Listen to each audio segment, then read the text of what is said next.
Chairperson, fellow panelists, distinguished guests, colleagues, ladies and gentlemen. Thank you very much for having me here today.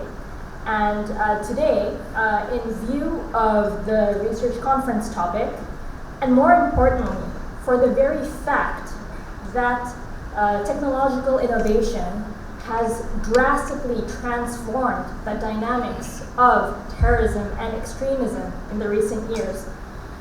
For that reason, I believe it's extremely important to examine the factors of counterterrorism efforts that requires a different approach altogether. And in my opinion, law enforcement and the security state apparatus alone cannot entirely cover this big task, this big threat, in fact, which faces us today. And as extremism is a cancer which emerges from the society itself, there's a greater role for all of the relevant stakeholders to play in counter-extremism and terrorism, specifically in online platform, in order to make our society resilient to destructive extremist elements.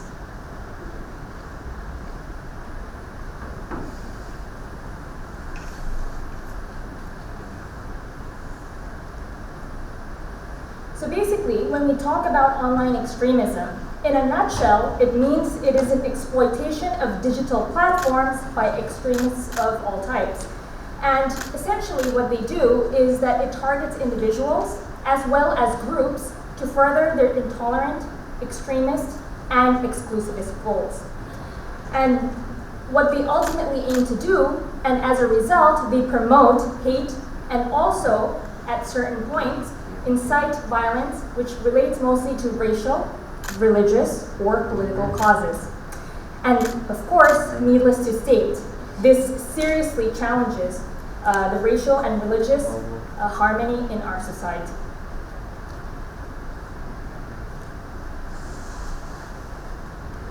According to a study conducted in 2012, it is said that 90% of terror activities take place using social networking tools. Now, what does this mean? Now, a lot of things can take place for terrorist activities and extremist activities on the online platform. But one of the most potent way an online medium is used is, of course, for propaganda. And what is this terrorist and extremist propaganda? Basically, propaganda is telling a story. The terrorists, the extremists, they have a story to tell. They need to sell their narratives. They need to justify why they are doing what they're doing, which is why the internet and the online platform is extremely important for them. And this propaganda is also translated into what is called an echo chamber. Basically, this is a phenomenon where more propaganda is produced and it is repeatedly disseminated in the internet, social media, then that particular narrative, the extremist narrative or their story, becomes amplified and further is reinforced by communication and repetition inside a closed system, which is the online platform. So this is something that needs to be focused on when we want to undermine or fight against extremist narratives. So here, this is where we need to look at the twofold objective. Number one is to undermine the growing extremist propaganda in cyberspace. And number two is to reduce the appeal of the extremist narrative on the online platform, of the offline platform as well, as a complementary effort to fighting against extremist narratives. So, as we all know, now we are all too familiar with this, unfortunately, that extremism and terrorism is a test to a country's resilience and its social cohesion. Therefore, I believe that society as a whole must counter destructive agents. This effort cannot be left only in the hands of law enforcement and the security apparatus.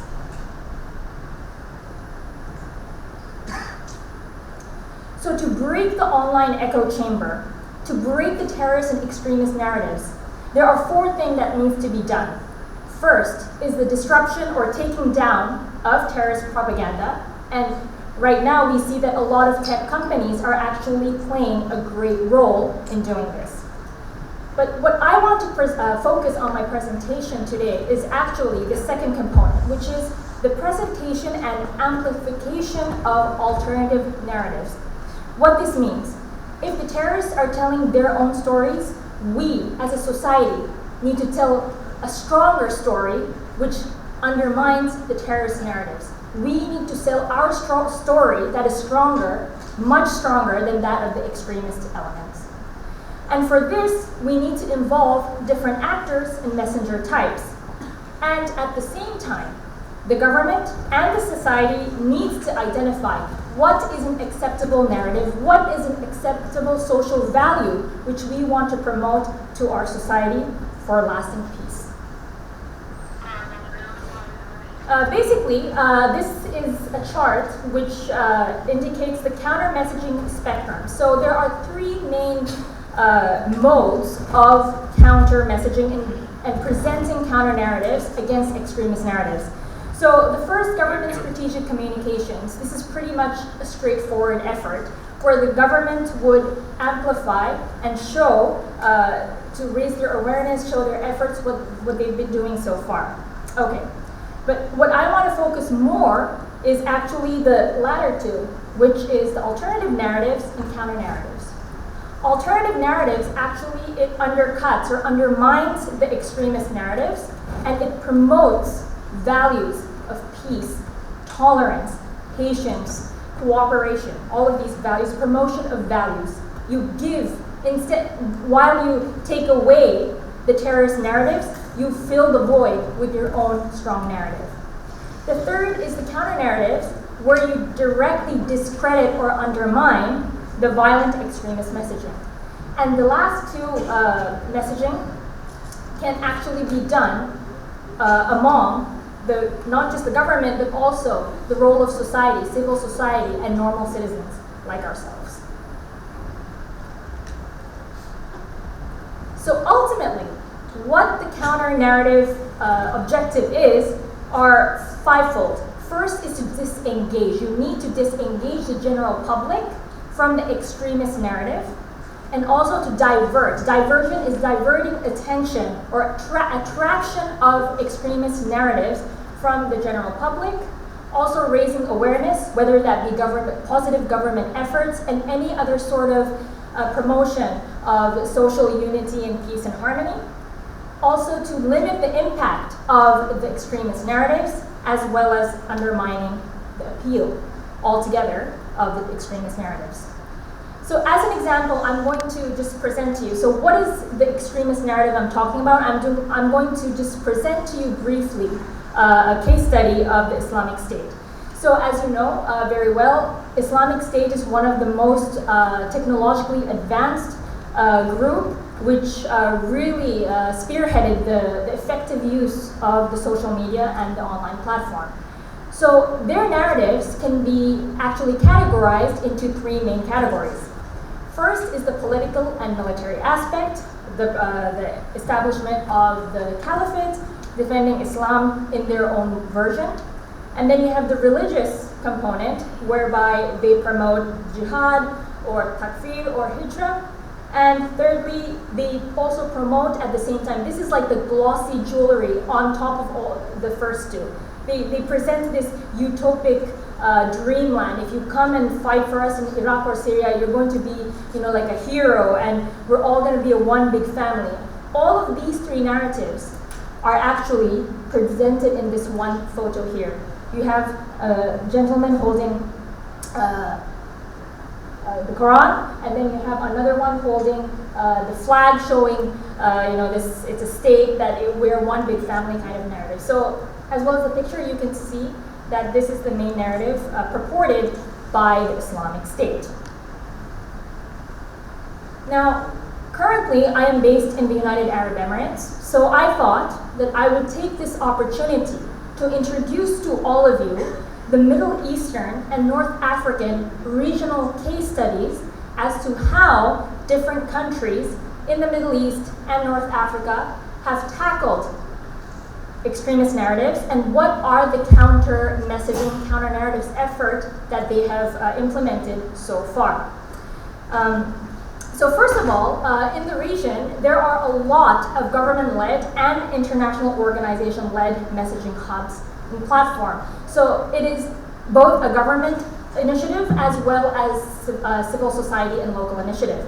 Just to give you a brief overview, in Saudi Arabia we have the I'tidal al-Sakina, and also the Organization for Islamic Cooperation has its own independent messaging hub, the Sawat al-Hikmah.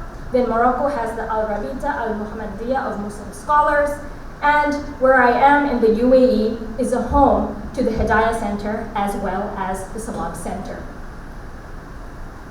So what exactly are they doing? I'm going to give you some regional best practices so you can actually really understand what it is and the different methods of counter-narratives. So type 1, we have the presentation of alternative and positive narratives. So for example, the content or the theme or the message would be to promote peace, tolerance, interfaith or intersectarian dialogue. So for this, the I'tidal, which is a government organization, which means moderation in Arabic, they launched a video campaign, #LifeWithoutExtremism. So they have a different short clips showing and promoting tolerance, peace, and unity in the society. Type 2, we have exposing myths and misinformation. So here's another important strategy, because not just promoting your own positive social values, but we also need to discredit and undermine extremist narratives. So what Saudi Arabia did, this is exposing fallacies and hypocrisies of violent extremist groups. You need to sell to the general audience that actually what Daesh or ISIS, what they're saying is complete lies. So to prove that or show that, Saudi Arabia has made a drama series called Black Crows. It's a documentary and a drama series, and it documents the true nature of life within Islamic states, and they also base the story based on accounts given by former members and returns. And thirdly, we have the religious or ideological narratives. So this is basically by refuting the ideological or religious claims of the extremists, because as you know, most of the extremists, they justify their violent actions by nitpicking and misinterpreting the Quranic phrases. So in retaliation to that, in Egypt, there is an organization called the Al-Azhar Observatory for Combating Terrorism. It's an online portal which produced in 9 different languages, giving the correct interpretations of the religious text and thereby refuting the messages and the justifications of the terrorist groups. And one example from the UAE is the Salam Center. So this center was established in 2015. It was a joint initiative by USA and the UAE. So they are specifically designated to target young Arabs in the region who are mostly vulnerable to Islamic State propaganda. And they want to expose the brutal nature and the incompetence of Islamic State. So they monitor and they analyze the Islamic State propaganda output of the group, and also at the same time, they don't only monitor, they also produce, they have an output. So they have always been active on Twitter, Facebook, Instagram, on YouTube, on different themes. For example, in January 2016, there was a hashtag campaign, Deluded Follower Campaign, which focused on discrediting and to discourage youths to join as a foreign fighter to Iraq and Syria, which attracted 163 million impressions on Twitter alone. So you can see that the reach is there. So the more they produce, the more messages they disseminate, it will reach the hearts and minds of the vulnerable youth. Next case study would be from Lebanon. So Lebanon has, there's an NGO, and the NGO has created a website called Ta'adudiyya, and this basically in Arabic means pluralism. Lebanon, as you know, suffers a lot from sectarian violence between the Shia and the Sunnis. So what Lebanon and this website achieved to do was they made a documentary, 3-minute documentary they uploaded frequently, and they focus a life of an individual youth in Lebanon, and they present, this is for a general population, targeting Arab youths age 18 to 39. What they try to counter, the narrative that they try to counter is the extremist idea of us versus them mentality. So the counter narrative is to promote pluralism and harmony and coexistence in the Arab world. The medium they used was disseminating video by Facebook, Twitter, and YouTube. And the particular photo here indicates the lady on the left. She is a Lebanese activist who promotes harmony among the different sects.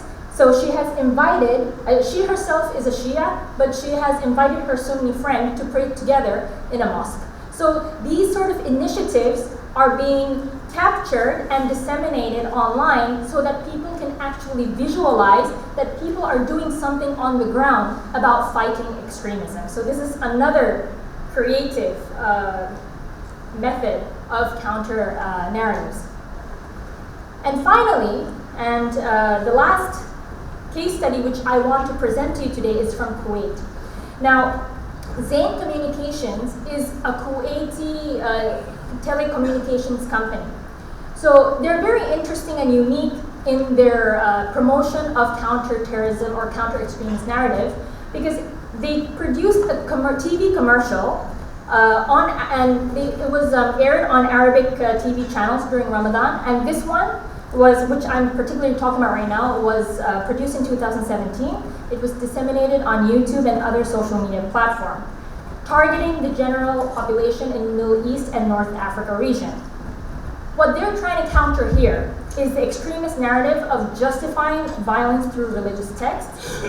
And the content is especially interesting because it features so many different players and actors. First of all, the lead singer in that commercial is a UAE Emirati famous singer, Hossein Al-Jasmi. So he is very well known in the Arab world. He's singing a song promoting peace and tolerance. Also, this commercial is showing actual terrorist victims. So victims who were at the terrorist attacks are being featured in this particular commercial. And they use Arabic music and words to attract the audience and the viewers. So now I would like to show you this commercial so you can get a bigger and deeper understanding of how important counter-narrative is and how effective it is in winning the hearts and minds of the society and the general population. So please watch this.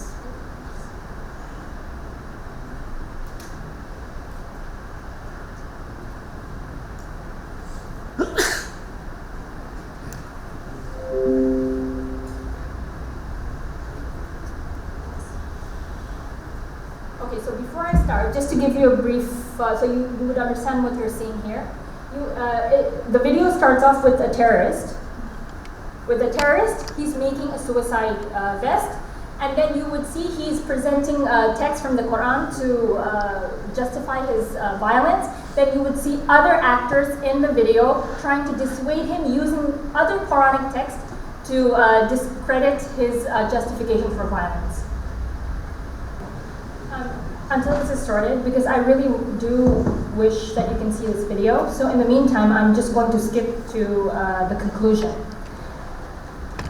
This would have been more effective if you saw the video, but having said that, what are the implications of counter-narrative and counter-extremism, counter-narratives as a counter-terrorism strategy is important to Sri Lanka? What are the implications of this to our country? So basically, we saw in the recent past, communal violence is nothing new, and we have seen this unfortunately in our country in the recent past, and especially what happened last year in 2008 with the communal violence in Ampara, in Digana Candy, and afterwards, even this year, we saw the terrorist attacks following the terrorist attacks, there were a lot of reprisal attacks against certain community members. So this is basically, it's a demonstration that Sri Lanka is so vulnerable to extremist content that even a fake news or any sort of attack can actually easily break the social cohesion of the Sri Lankan society. And this is something that is very detrimental to national security.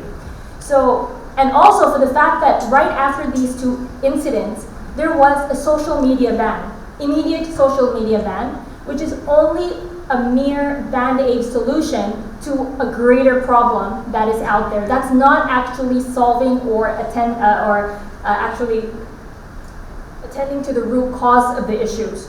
So we do know Sri Lankans are using social media a lot.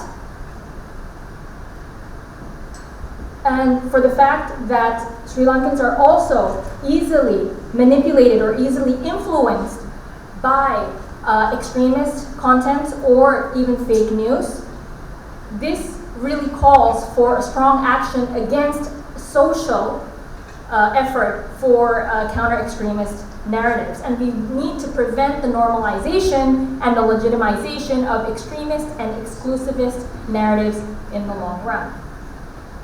Therefore, it's very important for Sri Lanka to build a society, A, that is vigilant and resistant to malicious contents and extremist narratives, and number two, to be a community that, in a society that is resilient to communal violence and instability. The potential tool or potential pool for messengers, there are a lot of people that can play this role. Just as the Kuwaiti the commercial would have demonstrated, artists in Sri Lanka, they can be a very strong messenger of peace and tolerance, and they should, I wish they would be more active. We see them often in political rallies or supporting, their own political activities. Why? They would be much more effective and a strong messenger for national unity, national peace, and they should be more promoting these social values more than anything. And even intellectuals, civic figures, they can emanate strong Sri Lankan identity. And this is not up to the law enforcement to do. Even private entities, mobile companies here or any other corporate companies can make a short clip, can make commercials promoting such values, promoting peace and harmony. So it's a multi-stakeholder initiative that can promote and have so much power in promoting a strong message. So in conclusion, what we need to do as citizens and the society is to weaponize the online platform. The extremists, the terrorists have actually weaponized it in their own way, into their own liking. We also need to do that. So we need to tell a story that is more beautiful, that is more strong than the extremist narratives, the extremist elements, to present the counter-narratives against extremism. And finally, as a final note, technology alone is not enough. The mainly offline effort to an online problem, but not to dismiss the importance of online platform altogether. So with that, and before I conclude, is the technical team ready? Is it ready, or do you have an update on this?